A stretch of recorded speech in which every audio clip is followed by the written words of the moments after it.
Hey guys, it is New World Shadows, Riffs and Reviews, or Jacob Sage, whatever the hell you want to call me. You do whatever. Today I'm going to do a track review of the new Suicide Silence song named Doris. Now, this song so far has gotten a lot of negative reviews. It's kind of a mixed, I'd say 50-50 between fans. Some who like it, some who don't. It just depends on how you feel. It's it's extremely different from Suicide Silence, from what we've heard in the past, from stuff like The Cleansing, No Time to Bleed, Black Crown, shit like that. Ever since Mitch died, it's been a lot different, which, well, I can't really say that because You Can't Stop Me was pretty fucking awesome, and it still sounded like Suicide Silence. Which, even then, this song, it's different. You can tell it's Suicide Silence. It's just, it has a very Deftones and Korn heavy influence on it.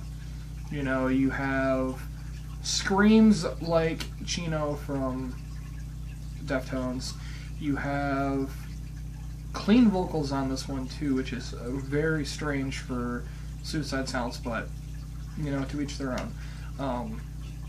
A very Jonathan Davis kind of vocal style, which I like it, honestly. You know, and from these comments I've been seeing, it's just, when you know it's the definition of cancerous when it goes to a fan base, go to Suicide Silence. You'll see exactly what I fucking mean. It's ridiculous. But they also released it with a 360 video, which I thought was pretty cool. I didn't really see the point in them having a 360 video. I thought maybe if they just did a couple, like the live shows that they played with the song, or just something like that with the video and the song gone along with it, then maybe that would have worked a little bit better. But, you know, it's not our decision, that's theirs. Either way, it's cool. But overall, I think the song, it's different, but I like it. It definitely catches you off guard at first, because it's a lot different than what you'd hear from them.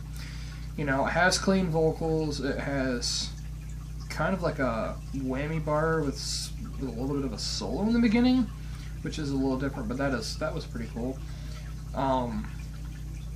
The screams are a little different than what Eddie usually does, but guitars are quite nice in it, tone's nice. The best part of the song, in my opinion, is the bass line. At about I'd say about the 2-minute mark of the song is when it kicks in. My God, that bass line is heavy and it sounds amazing. The drums sound great on the album, or the song, I should say, because the album's not out. It comes out in February. It's a self-titled album, by the way, Suicide Silence, whatever you know. But yeah, and there's one thing I did want to talk about too with this. Fan base with these guys. I get it. You know, people are upset, you know. Mitch is gone, obviously. He died in 2012. But the thing is, look at Alice in Chains. I know they're not in the same genre or anything like that, and obviously Suicide Silence is not as huge as Alice in Chains, is not as legendary as they are, but it can definitely be related to the point where Alice in Chains lost Lane, and Lane was one of the main factors in that fucking band. The vocal style of Lane and just the range that son of a bitch had will never be matched. There's nobody that can match Lane. Not even Jerry Cantrell, not even William Duvall. But guess what? You know, they should have fucking quit. Honestly, in my opinion, they should have been done, but they got through it. They had William Duvall join, and on records, most of the time now, Jerry does the lead vocals. You'll, obviously, fucking William Duvall has backing vocals in it, and you can hear him, but he sounds great too. But even that, it's still, they kept going. And Double Put Dinosaurs here was amazing. Black Gives Way to Blue was amazing, and I am definitely looking forward to whatever they're going to be releasing this year, hopefully if it comes out this year. And yeah, they're just as good as they ever were. Sorry about that. And everybody should feel that kind of same way about Suicide Silence. Look at this. Mitch died, obviously. It was terrible times for Suicide Silence fans. Lost the main lead vocalist, main songwriter, and people are trying to say that they should just change the name of the band and all that, but no, they shouldn't. Because they're keeping his legacy going. Because when it was the genre of deathcore, Suicide Silence, I would say they're one of the main bands that really brought that up. I know like bands like the Red Chord, Despised Icon, and shit like that were the main founders of the genre, but you gotta admit one thing, Suicide Silence were probably the band that brought it to the mainstream part of things when it goes to death metal and heavy metal, like mainstream part of death metal. Not saying that's on the radio or some shit, because where the fuck are you gonna hear a Suicide Silence song on the fucking radio? Like, seriously?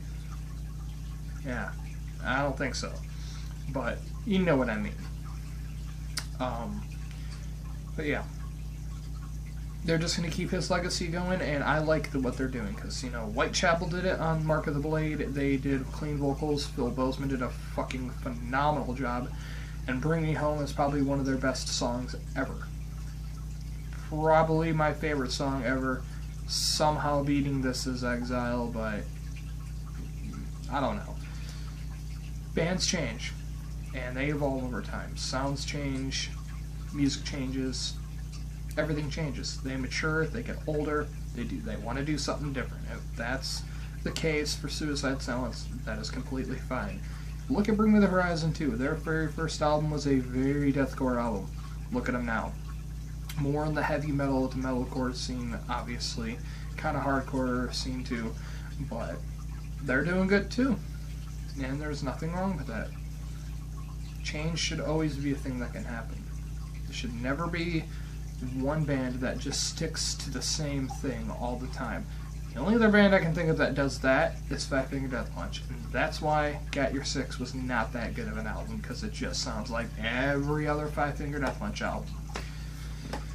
So yeah, but overall I would give this song probably 4.5, maybe 3 stars out of 5. But overall it's a good song. I think you all should go check it out. It's available on iTunes, Spotify, all that kind of cool shit. YouTube Red, wherever you want to fucking get it. But yeah, I am New World Shadows Riffs and Reviews, and I will see you guys next time.